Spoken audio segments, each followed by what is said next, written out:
So good evening, everyone. Welcome to the latest in the new series of live online events, Berkeley Arts and Ideas from the Division of Arts and Humanities at UC Berkeley. My name's Tony Cascardi. I'm the Dean of Arts and Humanities, and it's a great pleasure to be visiting, and we'll be listening to a reading of poetry this evening with Geoffrey O'Brien. Before I make a formal introduction, Jeff, I just want to ask you a question or two. People think of poetry as a very solitary, lonely, interior activity. What's it like being a poet when you have to be in confinement? I believe there's very little difference.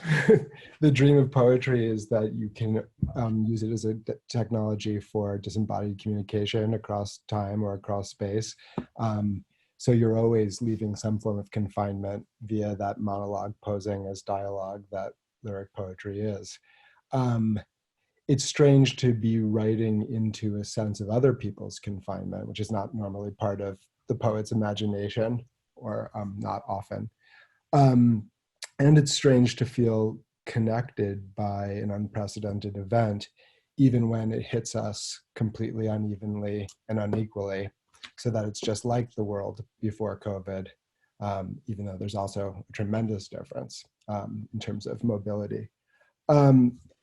I think the other issue is it something you address in the poems, or is it something you leave out of the poems because it's too on the nose, because you don't have any historical optic to allow you to process it sanely, wisely? The first poem I'm going to read actually tries to split the difference between those false options by saturating itself with the vocabulary of COVID, but not treating it directly as a topic. Wonderful. So I gather we're going to be hearing some really new poems. Yeah, just about everything is going to be from my manuscript in progress. Although, strangely, I had the instinct to read two poems from my most recent book and my first book, in part because the other effect on poetry of COVID I've noticed is that seemingly innocent words from earlier moments in time feel entirely different in the corona frame. And so you suddenly just notice all these citations of distance or of contamination that have entirely new effects. And so I wanted to see what would happen if I read a couple of early poems, not that they were predictive. Well, I think this experience has been causing a lot of us to notice many, many things that we hadn't before. And of course, poetry is in some ways a magnifying lens for noticing things and paying attention to them and speaking about them. But for people watching and listening who don't know who you are, I want to make just a brief introduction. Jeff was educated at Harvard and the University of Iowa. He taught at Brooklyn College and the University of Iowa Writers Workshop. He's also been the Distinguished Poet in Residence in St. Mary's College in California and the Holloway Lecturer in the Practice of Poetry at UC Berkeley, where he's currently on the faculty of the Department of English. He also teaches in the Prison University Project at San Quentin. And I mention that in particular because a lot of your work has connections between poetry as a lyrical experience and the public world. And of course, in that regard, I can't help mention the title of your book, Experience in Groups, which has been described as a work that sings and thinks the forms of belonging that organize our lives. It's a book that offers poems that move with both formal intelligence and great honesty between the individual and the collective, hence the experience in groups. Jeff's demands that every kind of poem, whether it's an elegy, a love poem, a sonnet sequence, that every poem become an occasion where our personal tragedies and joys find a pattern and a place within national and global struggles. And for that reason, I actually couldn't think of anyone more appropriate to do a poetry reading in this context than you. So welcome, and thank you very much for spending some time with us. Thank you, Tony. Thank you for having me, and thank you all for watching virtually. I'll say one last thing, which is that you began with a question about confinement, and I will say that teaching at San Quentin certainly sensitizes you to the fact that there are gradations of confinement, and the confinement we're experiencing is not like that is happening for and to them over there, not too far away, and we could always draw a line between us and them. I'm going to start with the poem called That Past, This May Too. The title is actually a refrain from an ancient poem called The Lament of Dior from the Exeter book. And I just love about it that the that of that past and the this of May 2 have already passed. We don't have access to their reference. That passed this May 2. It was a typical February 29th, chiming with the senses, which reported pink, white, and purple fires, lighting up eligible trees, one by one, at once. Day spread from its peak, the indisputable signs of early spring, given to be lost. I got it from you, you from me. What I was hearing, in the pines wind fed to noise. It was partly fully true, like a day that comes out of nowhere every 4 years, appearing at the borders to example a feeling. We live a premature future. The world and the feeling conspired to produce this sense of vague touching, registered in the distance between breeze and branch. Mild awkwardness over what to do with the real fake time. Suspicions, those gaps in the trees define the plane of feeling. There was no plan, those optimistic and wanting, the usual impermissible things could attach to. There was no people. Buds opened at the speed of bureaucracy. Bees canvassed in the scant. I closed my eyes to privilege the other senses still letting light through to its 2 retrievable coins. This was about all I could do, turning, eyes still closed and only barely mine, to refresh all the new. The conditions of belief. How easily it goes down into how softly its replacement comes, shifting color through a line of clouds far enough to be unconcerned with those inside the dome, gone vulnerable, carnations, brightest where their last forms drain to the edges of what thinking would like to think it looks like. Nearly nothing you can do about the stubborn air, spreading rust through peach towards repeat apocalypse, before the holy blue hour darkness will be freedom from. It doesn't have to be at all the way it totally is. But that's tradition for you.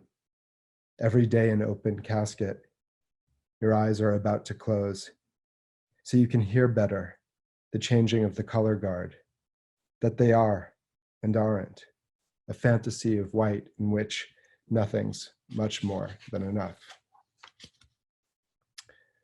An editor friend of mine complained that I have no sensuous particulars in my poems, so I attempted to include some in this next one, which is probably partially why it's called To Be Read Only Once. I think it's a dangerous title for a poem. The roadside ditches are filling with fog. A mist taxes the tops of the pines, making them only some trees. Description fails exactly where it succeeds. All the same, I'm tempted to say the houses, the spaces between them, are attended by a vapor or spume that subtracts what it covers. Could this be a defense of accident, the role it assumes every night? And are we willing again to go off with time, collected to a point of witness, simply because water tends to overgather there? The unexpected way it moves is familiar. The speed at which it does so comes, patient of apprehension, which stills slightly behind each resolution, dissolving in the currents stirred by recent occupations of the air. Are we okay with this? Are we okay? Would you like the window closed? A lamp shone across the opacity, though it will only increase the whiteness of that alphabet. I mean no disrespect when I say you'll be nearly forgiven for thinking the changing edge has bulk behind it, and for your pride in dismissing this thought from its place in conclusion. You are both those people, liable as anyone else to having these reactions to the unpredictable, motions that almost yield or tell an abstract story of exchange, really just dense droplets in the air.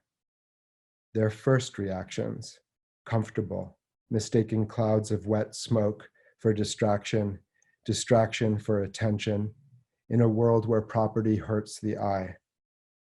Regardless of how permanent it seems, everything comes and goes softly as damp gauze drying, with a little of that desire in it to be other than only the life of a pattern. The same holds for fire, which has a curious effect on the houses fog seems jealous of, not quite content to mesmerize the sleepless for whatever and ever. Not this time, whenever this is, but sometime long after that, witness will burn off, revealing you to be that stray form of us I'd recognize if night ends. All right, I'm going to switch gears all the way back to a book from 2002 called The Guns and Flags Project and read a poem called Observations on the Florida Question, which I wrote around the time of Elian Gonzalez and questions of immigration from Cuba. And then people continued to think it was about other Florida questions in subsequent epochs, right? Bush is stealing the election, so on and so forth. So it's an example of how a poem moves through time, gathering new reference and context, and therefore is all poems' fate, especially in this moment. Observations on the Florida Question. To discuss an interior is to suggest that a thing goes only so far, then stops, and that where it stops, a surface forms, and that the interior does not rush after the surface, but stays behind it, in a relation which can be called proper, insofar as it is where it is, like Florida.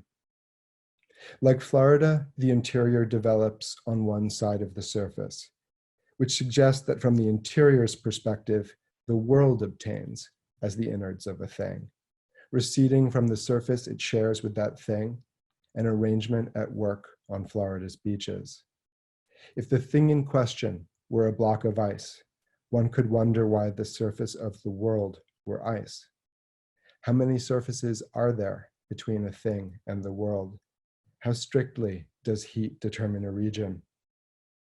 If one is standing on a road beside a block of ice, if one begins to understand that situation, such that one begins to count surfaces, the ice is bound to melt in tempo, as if a road is not the best place to count surfaces, as though on a road there's a toll one must be prepared to pay when considering the number of places in which a thing and the world meet but remain aloof behind that junction, maintaining their proper places in respect to each other's place and in respect to that.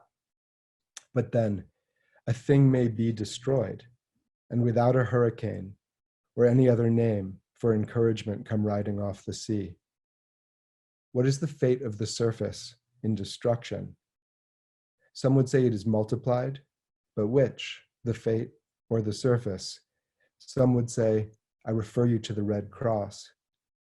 Some would say the surface multiplies until its very category folds, overwhelmed with tiny interiors, so that the thing in question begins to resemble Cubans adrift on a raft, foaming toward a sandy door, which leads up out of the water and into a country blind to them. It is hard to imagine that one staring at a block of ice lying on the road would be able to step over it in hot weather. The moment in which it retains form deserves attention, but why would stepping over it be a form of disdain? The people of Tampa are suggesting from deck chairs that to move in relation to an object is to purge it of surfaces. Motion is then a destruction of interiors, or put another way, the mind considering immigration is a block of ice in Florida, or a road which leads to Florida only by crossing the threshold of touching any other surface. Only a fertile country could furnish the proofs of what destruction does to surface, such that a Cuban could learn to love Florida as if looking out at it from inside herself. But suppose there is no fertile country. This might explain the advent of a lyric of the surface, in which one appeals to a panel of judges rotating so rapidly they quickly become known as the other judges. And one keeps appealing to them for admission, and that is the substance of this type of lyric down in Florida, where so many have been asked to wait while the body abated on a road called crimson, crimson alone, alone as touch, touch lonely among surfaces, old age hears music in the palms, sunburnt government, and many other names. This is an example of the coarsening of surface through multiplication, and in Florida, there is as yet no solution for its cascading effect on interiors. And one is not always even in Florida. But on its bright roads, one is not in a good position to know an interior, suggesting that depth is a succession of flat surfaces, like color, like stacked palm leaves copying a sundown in green and brown. Is the color of a surface a function of in which direction one considers interior? How may two interiors lie together without forming a surface? How may they form a surface? The surface not formed by two interiors is called a road. Road called, I forget. It is clear the block of ice on the road changes the world to a place known as jail, filled with wardens. On it, a patient Cuban has carved an entry. Continuing in a southerly direction, the garden found me. This may be what it is like to learn a new language. Right, we're going to break in 1 second. I'm going to read a brief poem from my last book, Experiencing Groups, about Beethoven's prison opera, Fidelio. And this one does feel a little different in our present moment. Fidelio. It's so narrow here, and kind of falsely shining with the return of spring. Walking in the garden for an hour is not a solution. Saving each edition of the day as it lengthens and warms isn't progress. It's very narrow here. Pages and pages of orders in a sheaf. There seems to be a problem below because that's where they dug it. If the state had a single neck, I'd already slowly have drawn the bow and stayed to watch the tenor pour out. We finally see what we already know. There are prisons both sides of the walls, statements that happen at the same time in different places, at different times in the same place, at different times in different places form a single score. No one can sing that music, but all involve themselves in its performance, parody of another song to come, in a key also yet to. The doors open on a garden, its wet petals still clustered shy of being individual, its people optimistic on their paths, reciting from the spontaneity minor roles can blossom. Here, the fact of prison affects each spring, the way an oboe tunes the orchestra, mostly one pursuit after another. Pause there. Jeff, thank you so much. I can't wait to hear what you're going to read next, but it also occurs to me that so many people think of poetry as a place one goes for comfort and consolation. And it seems that you're showing us a kind of poetry that's a place for the uncertain and the precarious and the in-between and the exposed in so many ways. And I don't know, as I'm just hearing all that now, because this moment does feel to be filled with all those things, but it certainly does resonate with what you've been reading for us. Tell us what's coming next. Well, first I want to say one thing about what you just said, which is that I think for the last couple of books, I've been worrying the question of joy. because I've actually had some in my life, in a way that I hadn't for a while. But nobody comes to poetry to hear about your joy. And no joy that you have privately can be thought of outside the context of what I call suffering elsewhere, or the elsewhere of suffering. In fact, I put it in this last book. So I've been trying to figure out how joy can wear an asterisk without being pious or arid or self-censoring or producing only what everyone agrees with, because the poetry's in favor of everything good and against everything bad. But it's difficult to do. And of course, that means it's a productive seam to mine.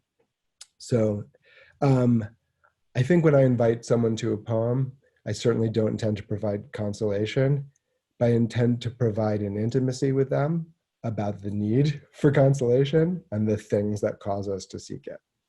I'm going to go into a poem with a title from linguistics. The agent and patient are one. The agent is the subject of a verb, and the patient is the object of a verb when there is one, that which is acted upon. But of course, agent and patient are not merely linguistic terms. I think we can hear a lot else in them. The agent and patient are one. It is a time to be alive. The days shorter after being long, their pseudo hours making depth less wide.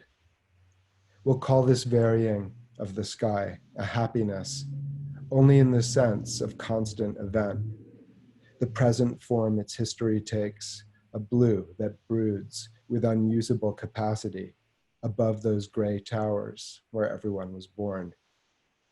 To be from them is like looking out a body through the accidents of birth on a grove of as yet still standing evergreens, only polysemies accurate to, and thinking too much this, not enough that, then turning away. But it's only like that. The trees, buildings, the buildings metaphorical, the metaphors states where one tries again to become a better prison, or at least a different one. There is as much access to the right spaces as the sky is a country. Would now be a good or bad moment, of course it is, again, to mention what happens to a face over the course of the standard working day? A sort of gentle, total, absolute wildfire, consuming the least false world as you realize a demand has never left off, so all thoughts neither chosen nor free, with nature their only context, worst witness, the sky a textbook blue sequel to equality, to the place experience winters, where questions go after being answered, through the beaded curtain of our fate and out to expectation's family room, money, shit, and days, again. Happy anniversary to that, and to any pleasure-producing caesura. In the spectacularly average flood of half-had days, I continue to give up like a cathedral to the sky, to something short of purpose, the prison form its past gives, unmet needs, the everyday dead workers carry on the backs of their commute to the other side of nothing. This gift for being pre-demise, an example of almost living, alongside the remoteness of any social distance, now come back to visit all of history, its judgment without content, on repeat, like the waves at night, their great moving right show. It's so old a game being played out among the most basic things, you forget what you pay for. Those little wounds and pockets of damp, dark, nearly nurturing in their indifference to your presence there. The rest is war homes. When you wake, you hear the fifth line of the last quatrain night was willing to sing about its being time to repaint the burning house, about how utter day gets, exclusive of other charges. Waking essentially what helps you know the earth again, its satin atlas, torn familiar, and a few trees between, the persistent buildings, the strength of their candidacy. You can almost hear the sigh of sight as it settles its grip on the garden to produce a false steadiness in the picture of value. At such times and others, I feel the part ruling gloves and the part it wants gone. These are often the same. I kick my altar and go on, connected and alone, drawing a bad wing across the face of chance, trusting the flat R round in other worlds. With no good bad options, I day, a skyless cloud of the trauma in common, that misabundance replete with person, low on cause. But these evergreens, proving growth is motion, but motion isn't growth. They aren't like buildings in that their going up refuses to take us in. If this sounds bleak, it's because it's sound. Echo of the first real tragedy to befall the mouth and hand. There is some good news, or would be, if it weren't again dusk, turning trees to rumors, huge with little love. It seems unlikely, but the trouble in people isn't their own. Keep going with bleakness. Formerly known as Paradise, written during fire season of last year. I have a plan for giving up red and orange entirely. They're no longer right and far too accurate. Goodbye to them. And the yellowing of green, as though this place could find real ways back from fall and its changes, measuring how far we've been taken or thrown through the present's purple qualities, as towering ash clouds rise into otherwise cloudless skies, an uncontained containment, news of lost houses, staining the sun, carnation rose, one of the shades of bitterness you can smell on the air here, the burning goods they fled, now items on an altar, itself made of aimless fire. Possessions aren't so different after they've been burnt, but it takes a wrong sun in an off-spectrum red to remember this as it filters back down below what passes now for horizon, a glow about to leave through the latest figures for wherever the givens went. I'd like to, but do not, believe that the numbers are right, that controlled burns work, as well as choosing to remain, a small smile behind a mask, the optimism falling through the idea of first responders, lost in the rhyme of dust at dusk, layering the vertical surface of a purple moving too fast to care if its subjects survive, the heat I misimagine as quiet distortions the air simply can't refuse, in a sky the mauve of unprotected things, you can breathe a little of the wrongness in and still hope in its increments crosses the border again, throwing the window wide, because one pane is broken. Safe as invisible houses, you'd like to be more than an order to get in the car, the son of a sad daughter, wiping ash from the mirror to free what's in it, a command to go when there's really nowhere. The fire isn't far or near, about as close as news. The winds might shift, a feeling of soft exposures happening so slowly, tomorrow's chosen for you. I'm going to end with a really brief poem written on the advent of my son's birth about a year ago in May. It certainly feels different in this time and the vocabulary of this moment. His name is Malachi, and the poem is called Messenger, which is what Malachi means. Messenger. How far away are even the near? I wrote this late last spring, even as it was ceasing to be true, or paused briefly between 1 hour and the next, on a day almost but not quite like any other. In a note I lost immediately inside that loose series of communicating rooms, from which the first of the lilacs appears. Open or closed, it said and says, finally you've come, that I may also, to be and be with the earth put here. Thank you so much. Yeah, thank you so very much. I want to be mindful of the time. I want to say a special thank you to everyone who's been watching and listening. I'm so glad to hear you say that you found joy in your life. I can suspect where part of it at least is coming from, but I also hope it doesn't keep you from writing the poems that you need to write and that we need to hear, which are so impactful and so meaningful. Thank you Thank you so really much. very, very much for sharing those with us tonight. Bye-bye. Bye-bye.